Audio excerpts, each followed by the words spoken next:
Welcome to the fifth module of the ESCS series on internal curing. And in this fifth module, we're going to focus in on how internal curing can be used to improve the sustainability of concrete. Let's begin by discussing the fact that the concrete industry has become much more aware of how important sustainability is. Specifically, the concrete industry is really looking at ways to minimize the environmental impact of concrete construction.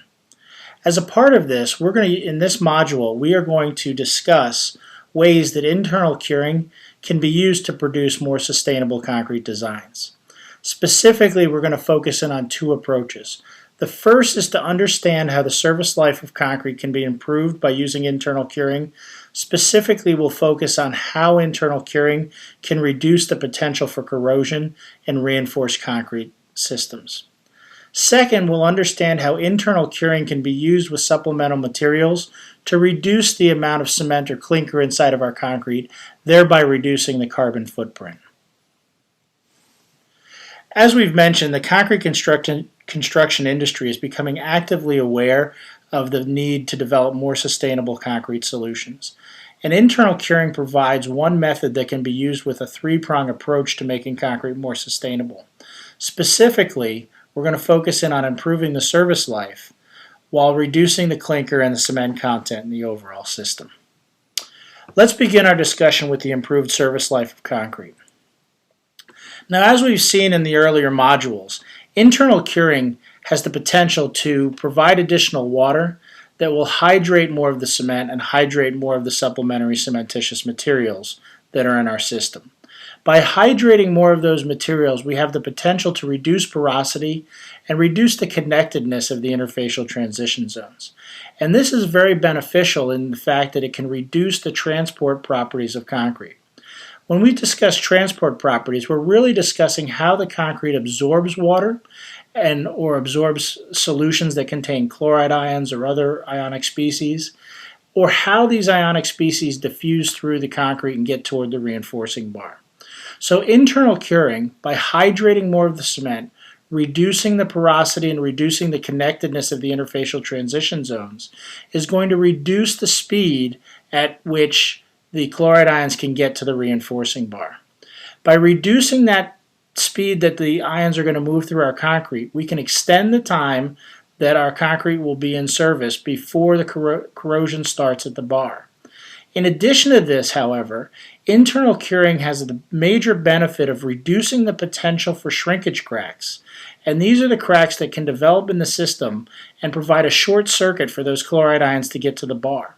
So we really see that internal curing is going to work primarily in two ways in terms of improving the overall service life.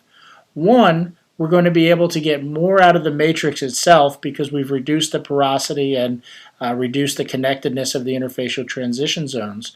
But much more importantly, we're going to minimize the potential for cracking. And by reducing that potential for cracking, we're taking out these short circuits that can get the chloride ions right to the reinforcing steel. Now we can begin here with a very quick model that will discuss several of the different bridge decks that we've seen earlier in these modules. What we're really looking at here are four different concretes that have been tested. The first two concretes were tested in Monroe County in Indiana. The second two concretes are the ones that are coming from the studies by the New York Department of Transportation. The first thing that we can notice when we look at the internally cured concretes in a conventional system are that we would have about 20 years before the concrete begins to go into corrosion. Now, one of the interesting components of this is this model that we're using here assumes that the concrete is completely uncracked.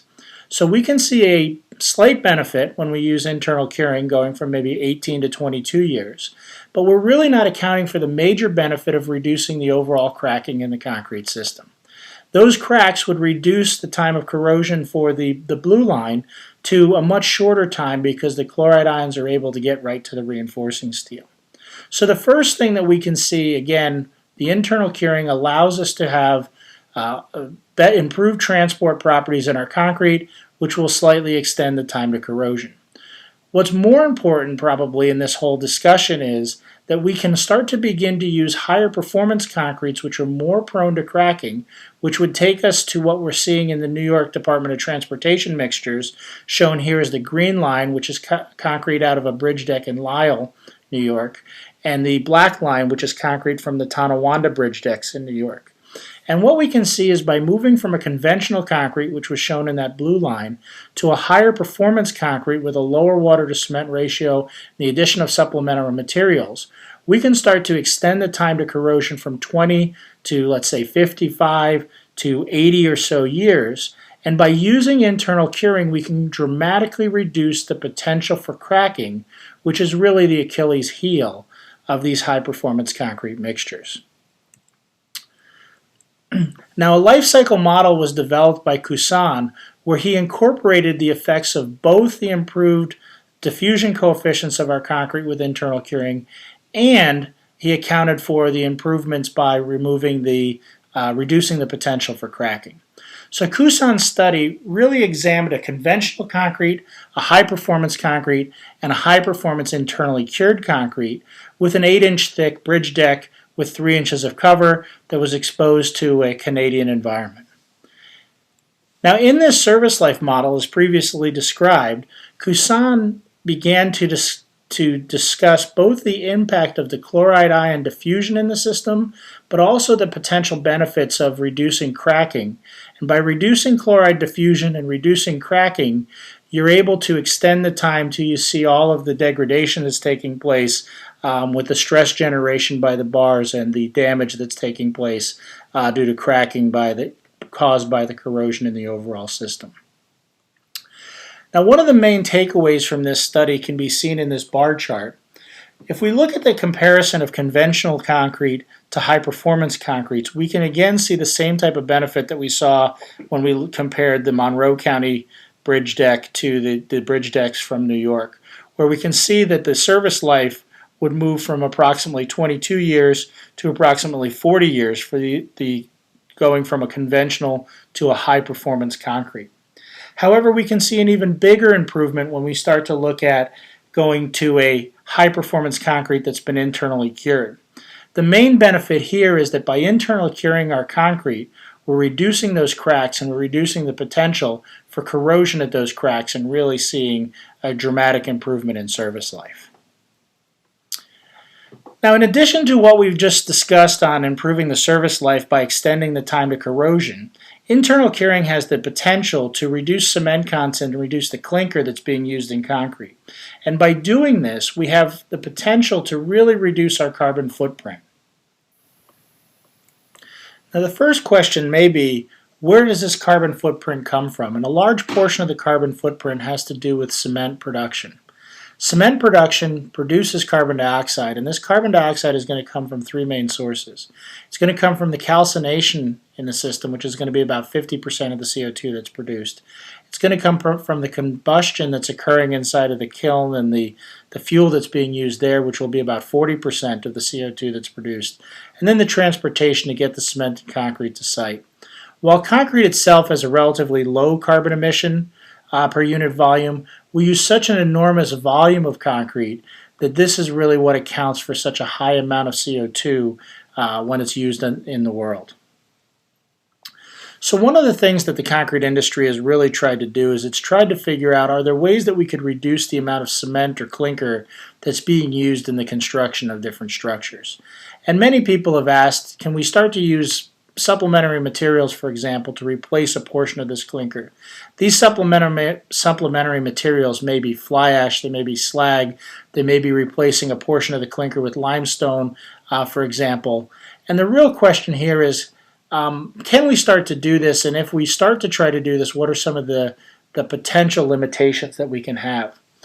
Now, one of the limitations can be slower hydration or slower set time, slower strength development. And the other limitation can really be sort of classified as the need to provide longer curing times for these mixtures. And both of these really speak to the fact that the supplementary materials may not be as reactive as the cement, and they may require us to do things in addition at early ages. And those things we think can be addressed in a couple different ways. The first way that we're going to start to address these with internal curing is we're really going to start to look at, can we change the overall mix design of our system? And an example of this has been recently published by De La Varga. De La Varga has really examined how higher volumes of fly ash might be able to be used if we start to look at the entire concrete system and we start to look at the overall mixture design process. So here, what we're going to be doing is comparing a conventional concrete bridge deck mix with a water to cement ratio of 0.42 to see what we might be able to obtain if we go to a higher volume fly ash mixture, where maybe in addition to just replacing some of the cement, we alter the water to cement ratio of the system.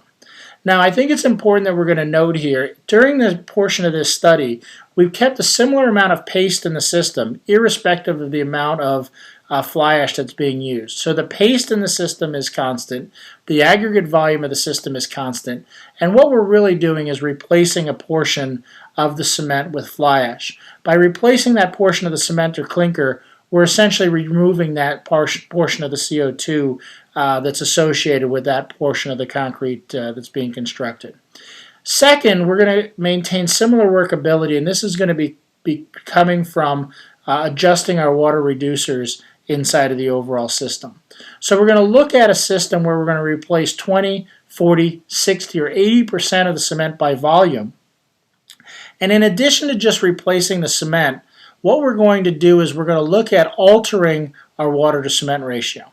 So we're going to move from a 0.42 water to cement ratio in our conventional design to a 0.36 or maybe even a 0.30 water to cement ratio.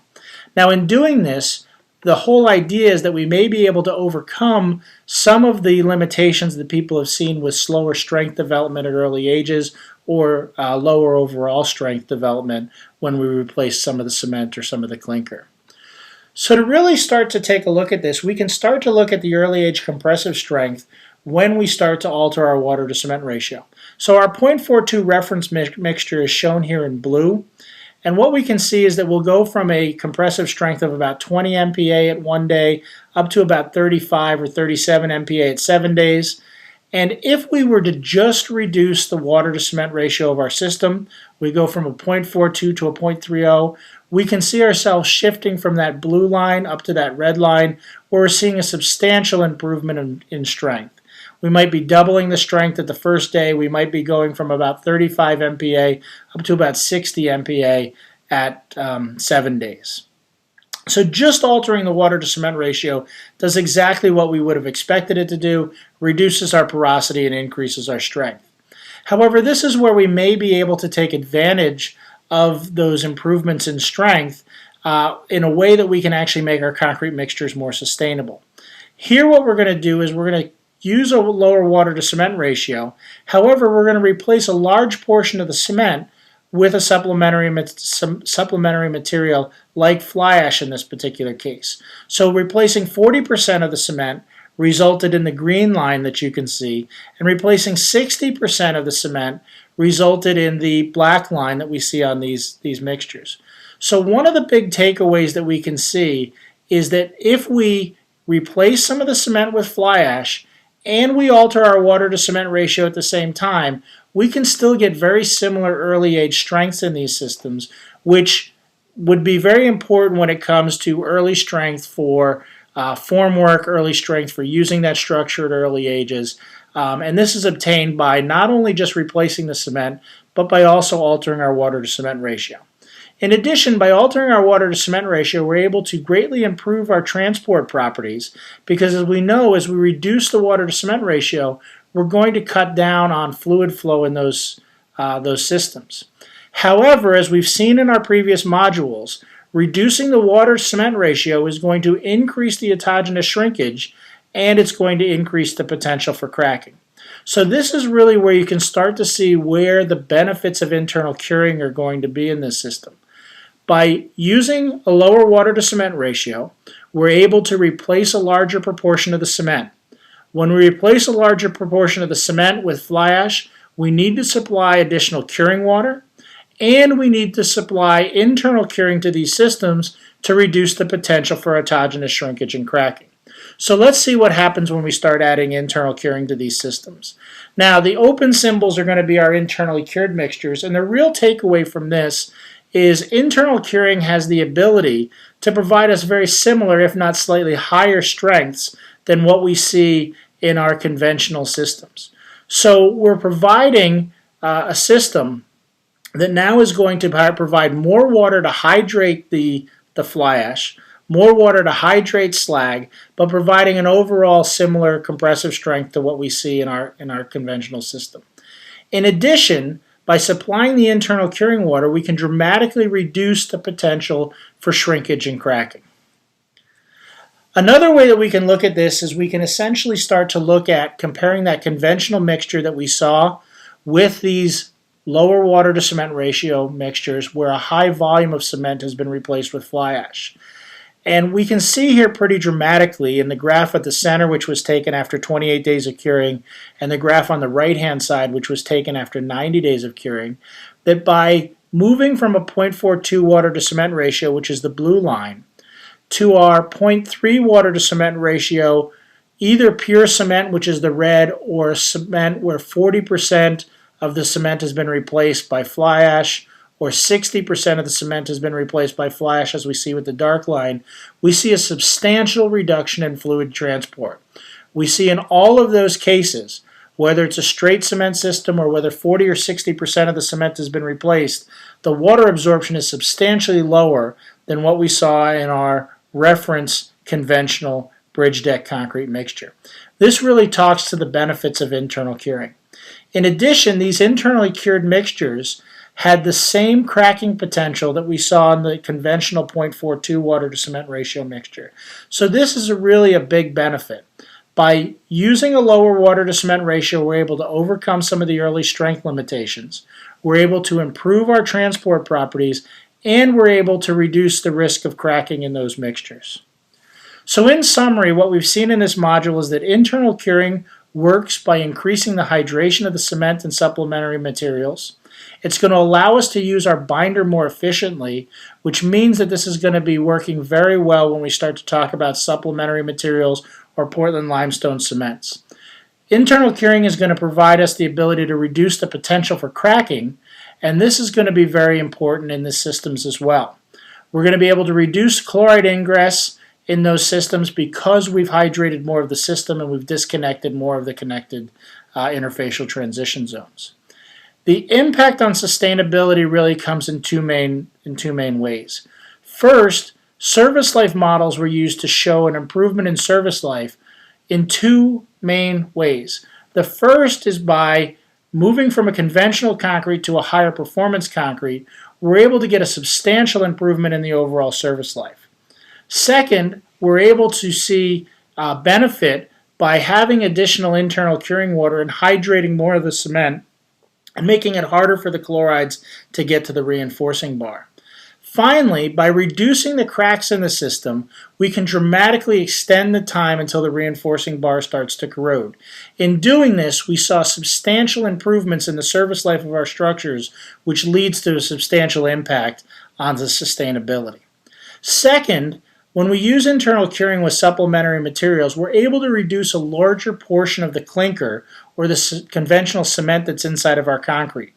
Now this is going to really allow us two main benefits when we start to talk about internal curing. First, we're providing additional water in that system, and that additional water can be useful because our supplementary materials are going to react more slowly. Second, we're able to reduce the potential for cracking, which allows us to adjust our water to cement ratio in a way that's going to allow us to counteract some slow strength development and improve our overall transport properties.